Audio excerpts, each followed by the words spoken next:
शरीर में होए तो कोई मरे ही ना, कोई मरे ही ना, क्योंकि फिर तो परमात्मा शरीर चला रहा है, फिर क्यों रुक जाता है वो? अरे भाई वो जीव है, जीव है तुम्हारे अंदर, और ये लोग जीव को ही परमात्मा बताई जा रहे हैं। जैसे इस घर में तारे हैं बिजली की, थर्मल प्लांट थोड़ी नहीं आ गया इसके अंदर, तारे हैं, एक मकान तोड़ो वो तार दूसरी जगह जाके कनेक्शन दे देगी, जुड़ जाएगा, 1 मीटर हटाओ दूसरा लग जाएगा, दूसरा हटाओ तीसरा लग जाएगा, पंखा बत्ती अंदर ही चलेगी लेकिन थर्मल प्लांट बाहर है। ऐसे ही जीव अवस्था आपकी जो है, आंखों को चला रही है, कान को चला रही है, सब कुछ चला रही है, और गोली मारो तो जीव ही निकल जाता है। परमात्मा नहीं है इसके अंदर, परमात्मा अजूनी है जो कभी किसी देह में नहीं आता। परमात्मा इस काल के, किसने बनाया ये शरीर? परमात्मा ने बनाया ये काल भगवान की कलाकृति है। ये काल भगवान बनाता है 84 लाख, और आप अपने ग्रंथ के पढ़ो जरा, राधा स्वामी पंथ के, वो कह रहे हैं परमात्मा ने 184 बनाई है, परमात्मा ने कुत्ते बिल्ली हाथी घोड़े बनाए हैं। परमात्मा को क्या जरूरत पड़ेगी कुत्ते हाथी बिल्ली घोड़े बनाने की? भाई आप अपने लड़के को लड़का रखोगे तब खुश है कि उसको सुअर बना दोगे तो खुश है? मुझे जवाब दो ना। हाँ, 184 काल जाल है। अनुराग सागर पढ़ो, ये धर्मदास, इस काल ने इतना बड़ा जाल खेला है कि परमात्मा के जीवों को 84 लाख में भटका रखा है। और कितना डरता है ये इंसान चूल्हा बनाने से कि केवल एक बार इंसान चूल्हा देता है, 184 कितनी बार दे देगा? ये डरता है कि इसको छोड़ ना दे कोई जीव, इसकी असलियत ना पता लग जाए, और कई जीव परमात्मा की भक्ति ना करने लग जाए। इसलिए इसने नकली नाम लगा रखे इस दुनिया में। ये सारे नकली नाम, ज्योतिरंजन, ओमकार नकली, रालंकार नकली, सोहंग नकली, सतनाम भी नकली है क्योंकि बोलने में आ रहा है। असली सतनाम बोलने में नहीं आएगा। होठ कंठ लागे नहीं, जीव्या नहीं उच्चार, गुप्त वस्तु जो लख है सो है हंसामार। वो असली वस्तु कहाँ है? वो विदेही वस्तु है। शब्द शब्द सब कोई कहे, वह तो शब्द विदेह, और जीवा पे आवे नहीं, निरख परख कर ले। अपने गुरु से कब लेना है? पहले निरख परख लो कि बोलने वाला नाम तो नहीं दे दिया मुझे लगी है प्यास, कहीं मुझे पानी पानी जपवा तो नहीं दिया, सारी उम्र में पानी पानी जपता रहूं, सारी उम्र में सतनाम सतनाम सतनाम जपता रहूं। अरे सतनाम तो गुरु भेद बताता है वो है क्या, ना कि जपवाता है। अगर तुम्हारे कान खराब हो, तुम्हें सुनता ना हो, लेके दिखा दो व्यास में नाम, लेके दिखा दो किसी और महात्मा के पास नाम, लेके दिखा दो किसी पंडित जी से नाम, क्योंकि ये सारे नाम इसकी वजह से तुम रट रहे हो। समझ रहे हो? अगर तुम्हारे कान खराब हो, तुम्हें सुनता ना हो, तुम बहरे हो, तो क्या तुम्हें परमात्मा नहीं मिलेगा? कि तुम 5 नाम नहीं ले पाओगे तो तुम्हें परमात्मा नहीं मिलेगा। अखा वाजो वेखना बिन कन्ना सुनना, बिना कानों के सतनाम सुनाई देता है, लेकिन उसका भेद मिले तो उसके लिए कान बंद नहीं करने पड़ते हैं, बिल्कुल भी नहीं। तो ये सारा तब समझ में आएगा जब सत्संग सुनो। आप सत्संग सुनो, कैद कबीर सुनो भाई, साधु पे सत्संग सुनो। आप 1 नंबर से स्टार्ट कर दो, 50 तक छोड़ो, 20 तक आते आते आप खुद कह दोगे कि भाई मुझे उस पंथ से निकाल दो। लेकिन जब तक असली रास्ता नहीं पता होता, बंदा चल रहा होता है। रायपुर आने के लिए 2 सड़कें थी, आना इस पे था, चले इस पे गए, तो चल रही है गाड़ी, चलेगी। लोग जा रहे हैं, गलत रास्ते पे भी जा रहे हैं और बड़े आराम से जा रहे हैं, लेकिन जब पता लग जाता है कि ये रास्ता गलत है, ब्रेक लग जाती है, वहीं पे वापस घूम के आना पड़ेगा। इसलिए कबीर साहब का जो मूल ज्ञान है वो बड़े बड़े पंथों की ब्रेक लगा देता है। जो ये अंधी भेड़ की तरह सब चले जा रहे हैं एक दूसरे के पीछे। सतनाम समझने की चीज है, सतनाम जपने की चीज नहीं है। तुम्हें जपवा दिया है, सतगुरु सोई सतनाम बतावे, बाकी गुरु कोई काम ना आवे। अब इस दोहे में सारे अधूरे गुरु पढ़ ले इस दोहे को। अच्छा, सतनाम देके सतगुरु बना जाता है, लो हम भी दे देते हैं सतनाम, आओ बैठो बेटा जपो सतनाम, सारे सतगुरु बन गए। सतगुरु सोई सतनाम बतावे, यानी कोई आया मेरे पास, भैया मुझे पानी चाहिए, अब मैं पानी के बारे में बताऊंगा उसे, ना कि उसे पानी पानी जपवा दूंगा। उसको मैं बोलूंगा जहां भी तू खड़ा है नीचे खोदना शुरू कर दे और तुझे नीचे पानी मिल जाएगा। अब वो जब खुदाई करेगा, एक बार भी जपना नहीं पड़ेगा उसे कि पानी पानी जपूं मैं, एक बार भी नहीं जपना पड़ेगा, क्योंकि वो नाम है जप में, नाम है तप में। कबीर साहब कहते हैं जप तप तो ये तो कालजाल है, इसी जप तप से तो छुड़वाने आया हूं तुम्हें मैं। और इन संतों ने, कबीर पंथियों ने फिर से जब तक करवा दिया, फिर से मूर्ति पूजा में उलझा दिया। अरे मूर्ति पूजा ही तो छुड़वाने आ रहे हैं वो। पाथर पूजे हरि मिले तो मैं पूछूं पहाड़, और तुमने कबीर साहब की पत्थर पूजवा दिए। हद कर दी इन लोगों ने। जो असली सतनाम है उसकी वजह से तुम्हारी बॉडी काम कर रही है, जो असली थर्मल प्लांट है उसकी वजह से ये मकान में बत्ती जल रही है, लेकिन सतनाम नहीं आ गया तुम्हारे शरीर के अंदर, वो थर्मल प्लांट नहीं आ गया तुम्हारे घर के अंदर। एक तार आई है वहां से, केवल कहां से आ रही है तार? अगर आपको ये जानना है कि थर्मल प्लांट कहाँ है हमारे शहर में, हमारे देश में, नहीं भी आपने कभी देखा हो, इस तार को देखते देखते देखते चले जाओ।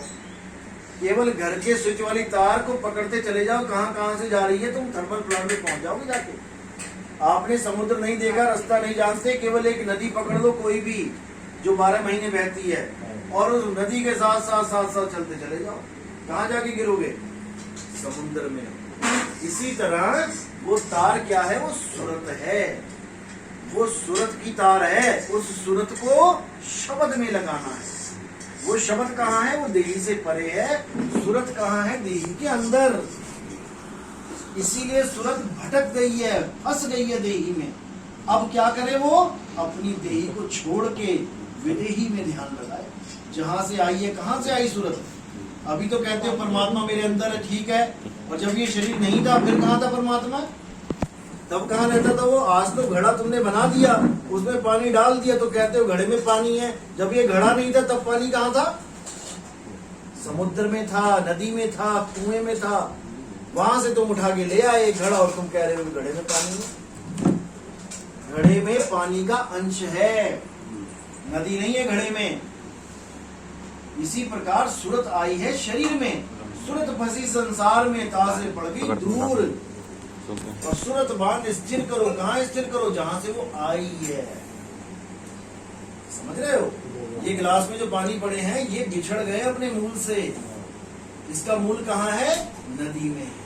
इसको सीधे नदी का एड्रेस मिल जाए, इसको नाली में फेंक दो पानी को, ये नाली में बहता बहता बहता बहता अपने आप ही नदी में पहुंच जाएगा। तो कहने का मतलब ये है कि कोई नाम नहीं जपना है, नाम जपना ही नहीं है, क्योंकि नाम जपना और नाम जपवाना दोनों इंद्री के विषय हैं, और परमात्मा का नाम इंद्रियतीत है, इंद्रियों से परे है। और जिस गुरु का लोग ध्यान लगाते हैं कि मेरा गुरु मुझे अंत समय में लेने आएगा, अरे तुम आंखें वाले हो, आंख वाले हो, तुमने गुरु को देख लिया कि गुरु जी मुझे लेने आएंगे, कैसे हैं, गोरे हैं, काले हैं, लंबे हैं, चौड़े हैं, बूढ़े हैं, जवान है। और जो अंधा है, जो अंधा है वो किस गुरु की आस लगाए कि मेरा गुरु मुझे लेने आएगा? उसके लिए तो काला अक्षर भैंस बराबर, उसके लिए तो सारा कुछ काला ही है। आंखें बंद करो, हो गया सब काला, अब कौन आएगा लेने?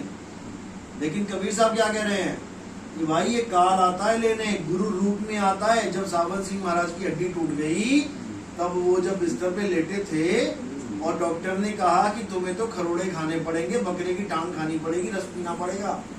उन्होंने कहा भाई मैं सत्संगी बंदा हूं, मैं ये सब नहीं खा सकता। जब वो सो गए तो उनके गुरु जी के रूप में काल भगवान आया। सुना है कि नहीं?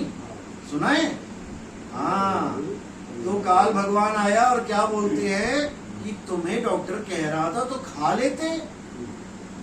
अब अगले दिन सुबह उठ के सावन जी महाराज ने चिट्ठी लिखी गुरु जी को कि गुरु जी ऐसा कैसे हो गया, आप मेरे सपने में आए और आप कहते हो कि मीट खा लेना। तब वहां से चिट्ठी क्या आई? भाई वो मैं नहीं था। अरे जब तुम नहीं थे और तुम्हारे रूप में काल आ गया और बाय चांस वो लेने आ जाता तो मैं तो पहचान नहीं पाया। क्यों? सावन सिंह महाराज गुरु हो कि नहीं पहचान पाए अपने गुरु को कि वो गुरु है कि काल है? तुम कैसे पहचान लोगे? तुम कैसे पहचान लोगे जब गुरु जो सारी दुनिया का गुरु बनने को बैठा हुआ है वो नहीं पहचान पाया अपने गुरु को कि ये गुरु है कि काल है? तुम्हें कोई लेने आ गया, तुम कैसे पहचान लोगे? क्या गुरु ने पहचान बताई कि काल की क्या पहचान है और दयाल की क्या पहचान है?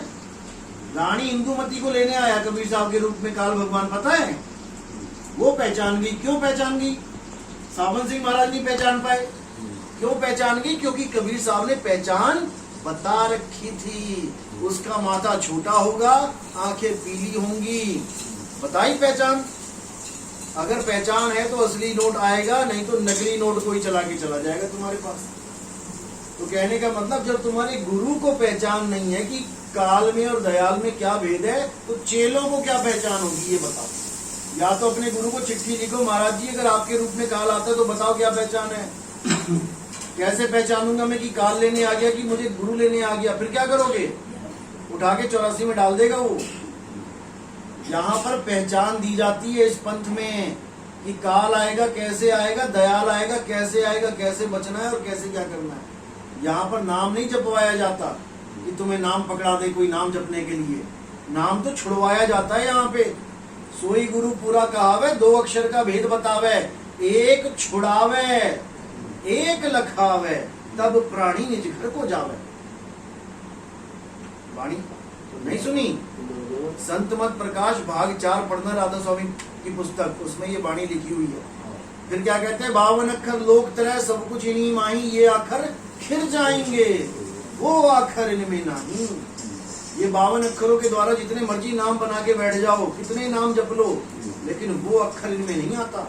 वो अक्षर न्यारा है, उसी अक्षर का प्रचार किया जाता है। बाबा नानक ने, घासीदास ने, रविदास जी ने, महाराज ने, दादू जी, पलटू जी, मीराबाई, सब ने उस नाम का प्रचार किया, ना कि ये 5 नाम जपवाए लोगों को। कहते 5 नाम की करते भक्ति, उनकी कभी ना होवे मुक्ति। 5 नाम की आशा में ये सर्वस्व मूल गवाया, सब कुछ बर्बाद कर लिया 5 नाम में, लेकिन मुक्ति नहीं मिली किसी को। साधु सिद्ध त्रिदेव आदि सब 5 शब्द में अटके, मुद्रा साध रहे घट भीतर, फिर औंधे मुंह लटके। औंधे मुंह लटके कहाँ? गर्भ में लटके सारे, इन 5 नाम के चक्कर में। परमात्मा एक है, उसका नाम एक है, और वो बोलने लिखने में नहीं आता, वो सुरत के द्वारा सिमरन में आता है। उसी को सुरत शब्द योग कहते हैं, ना कि सुरत और मंत्र योग। तंत्र मंत्र सब झूठ है, जितने मंत्र लेके बैठे हैं सब झूठ है। तंत्र मंत्र सब झूठ है, इनमें न उलझे कोई, सार शब्द जाने बिना सागा हंस न हो। सार शब्द का खेल है भाई, ये मंत्रों का खेल नहीं। चलो